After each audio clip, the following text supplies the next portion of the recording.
Nesse vídeo eu quero compartilhar com vocês como que foi a descoberta do sexo do meu bebê. Eu fiz a sexagem e também os primeiros cuidados, né? Os cuidados que eu tô tendo agora no primeiro trimestre. Esse vídeo é uma continuação lá do primeiro, que eu contei, né, como que foi a descoberta da gravidez, contei alguns medos, alguns sintomas que eu estou tendo agora no primeiro trimestre. Então, se você não assistiu, depois volta lá para assistir. Se você é nova por aqui, seja muito bem-vinda. Meu nome é Mariane Goto, eu sou casada, sou cristã, estou vivendo a minha primeira gestação aos 35 anos.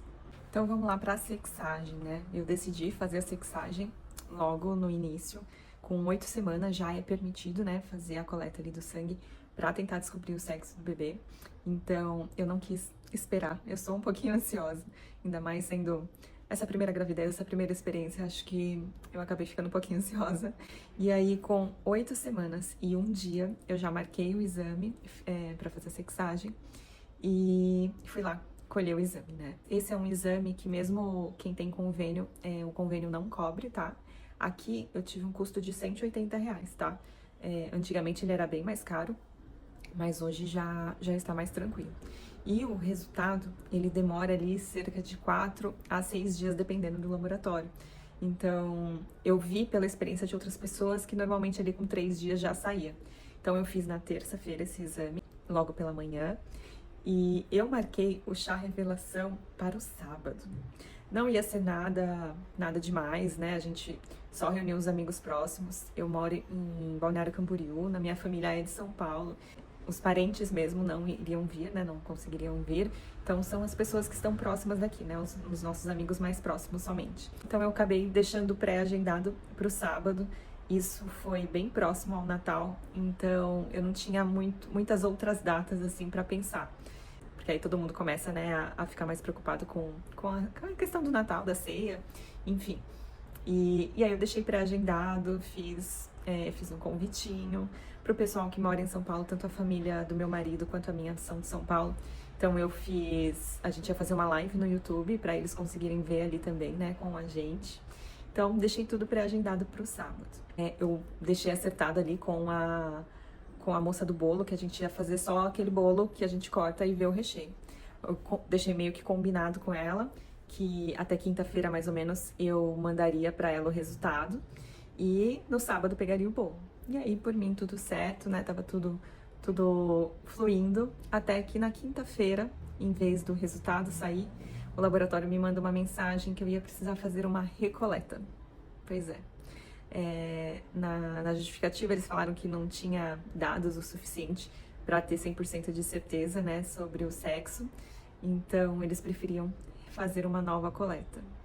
Aí eu tive que cancelar tudo, baixar ali a ansiedade, controlar a ansiedade, que a gente já estava com uma expectativa bem grande ali, né, para dar tudo certo. E aí tivemos que replanejar. Então, aí na segunda-feira, né, já deixei agendado para a segunda-feira seguinte.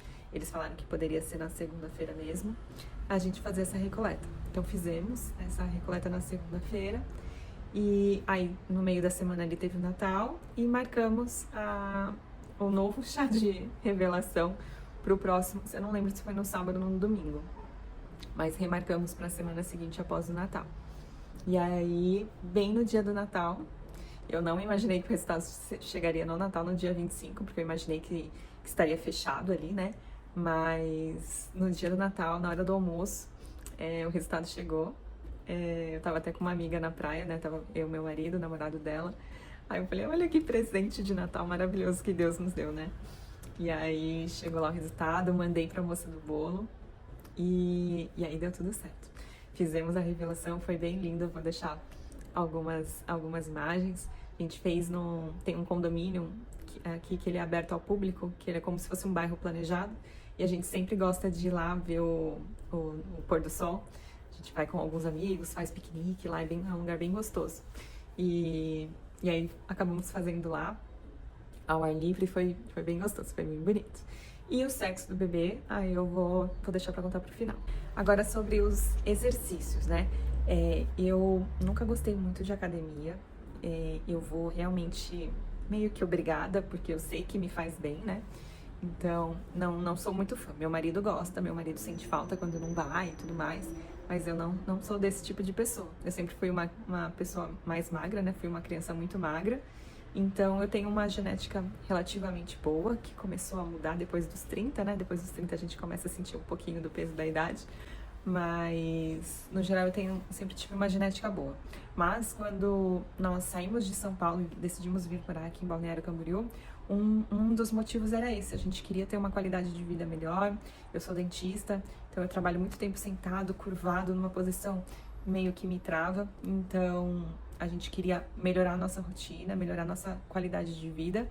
E desde que eu vim pra cá, eu não deixei mais de fazer musculação. Então, pelo menos 4 vezes ali por semana eu vou fazer musculação. Eu não interrompi meus treinos nesse período. Quando eu descobri a gravidez, eu tinha um intervalo ali de uns 10 dias até ir realmente pra médica. Então, nesse período, eu dei uma pesquisada assim no Google, né? Então, eu vi que alguns exercícios de impacto, alguns tipos de agachamento, de leg press não seriam bons. Eu poderia evitar, né? Então, eu reduzi a carga de todos os exercícios, mas não deixei de fazer. E aí, depois que eu tive a liberação da médica, eu só continuei, né? Não tive muitas alterações. E aí eu faço um dia de musculação, outro dia de aeróbico. Eu prefiro fazer a bicicleta, eu acho mais confortável. E sobre a alimentação, minha médica, ela não cortou muitas coisas, né? Ela pediu para eu ter cautela em alimentos crus, então ela não proibiu eu comer comida japonesa, por exemplo, mas ela pediu para eu ir somente num lugar que eu realmente conhecesse a procedência, que eu nunca tivesse passado mal. Eu não comi ainda, tá? Pra falar a verdade, eu ainda não comi, não tive vontade. Eu vou comer realmente se eu tiver com muita vontade. E o café, ela chegou a liberar 2 xícaras por dia. Mas o café era algo que eu já estava pesquisando sobre antes de engravidar, né? Quando eu decidi parar de tomar o remédio. Eu já estava lendo sobre alguns estudos mais atuais, falando que a cafeína, ela acaba atravessando a placenta, né? E tem muitos casos até de bebê que nascem com abstinência, com tremor e tudo mais. Então, assim, eu sempre gostei de tomar uma xícarazinha de café no café da manhã. E às vezes eu tomava de tarde ou saía com alguma amiga. A gente aqui tem bastante costume de sair para tomar um café à tarde. Então, normalmente, eu nunca fui muito viciada, mas eu sempre gostei de tomar ali pela manhã. Era meio que sagrado. E aí, quando eu comecei a ver esses estudos, eu comecei a tentar diminuir essa frequência e trocar por chá, trocar por alguma outra coisa, ou até mesmo não tomar nada, né? Tomar um suco ou não tomar nada. Então, eu já vinha tirando a cafeína, mas foi por escolha própria, tá? A médica não proibiu de tomar. Se vocês quiserem saber um pouquinho mais, eu vou indicar o Instagram da doutora Bruna Pitaluga. Ela mostra sempre assim alguns estudos sobre, e aí quem quiser se aprofundar pode ir lá seguir ela.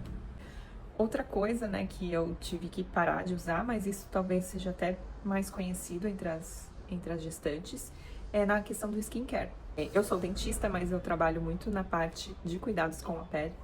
Então, eu já usava o retinol há um bom tempo e estava usando o retinol quando engravidei, né? Como eu realmente não estava tentando, eu ainda não tinha interrompido, mas eu interrompi o uso do retinol, o uso de vários ácidos, né? Então, o ácido salicílico também, que normalmente vem em alguns sabonetes, ele também não é permitido. Eu vou deixar aqui uma listinha de vários ácidos que não são permitidos na gravidez.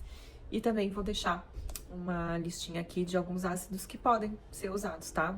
Não precisa realmente parar totalmente. Mas se vocês quiserem um vídeo falando só sobre isso, eu posso fazer esse vídeo para vocês de cuidado com a pele aí durante a gravidez também.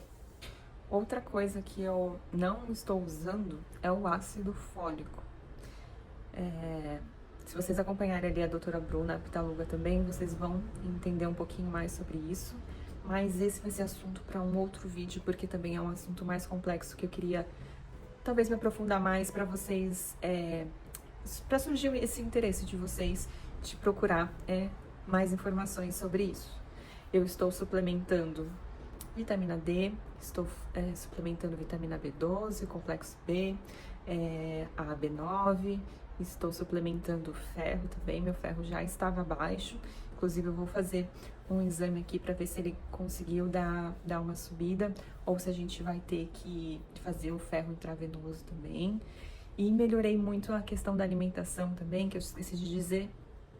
Eu estou tentando comer fígado toda semana, pelo menos 2 vezes por semana. Peixe também, 2 vezes por semana. O ideal seria tentar comer também coração, mas eu não gosto, não consigo comer o coraçãozinho. Mas eu incluí principalmente essas 2 coisas. Além de comer saudável, já tinha uma rotina ali de comer um pouquinho mais saudável, eu tô comendo mais frutas. E também tem aquela questão, né, das frutas, tudo que for cru tem que ser higienizado ali na água com água sanitária, né? Então tem que, a cada 1 litro de água, colocar ali 1 ou 2 colherzinhas de água sanitária, deixar de molho por uns 10, 15 minutinhos, para evitar qualquer risco ali de infecção. Bom, que eu me lembre é isso. Se ficou alguma dúvida, se tem algum alimento diferente aí que vocês incluíram na dieta de vocês e fez bem, ou se tem alguma coisa aí que vocês foram proibidas, também me conta para saber. É sempre bom conseguir trocar experiências, tentar entender mais por que alguns alimentos fazem bem e outros mal. Enfim, sempre bom compartilhar experiência. Espero que tenham te ajudado aí de alguma forma. E é isso. Até a próxima. Eu acabei esquecendo de vir contar pra vocês o sexo do bebê. Só pra avisar que a minha roupa não deu spoiler. É um menino, Samuel, escolhemos o nome de Samuel. Meu marido escolheu, na verdade. Se fosse menina, seria Esther. E ficamos muito felizes. E logo, logo o Samuca tá aí. Vou colocar algumas imagens aí da hora da revelação. 5, 4, 3, 4, 3, 2, 1. Vai! Agora a gente tira. Agora vira.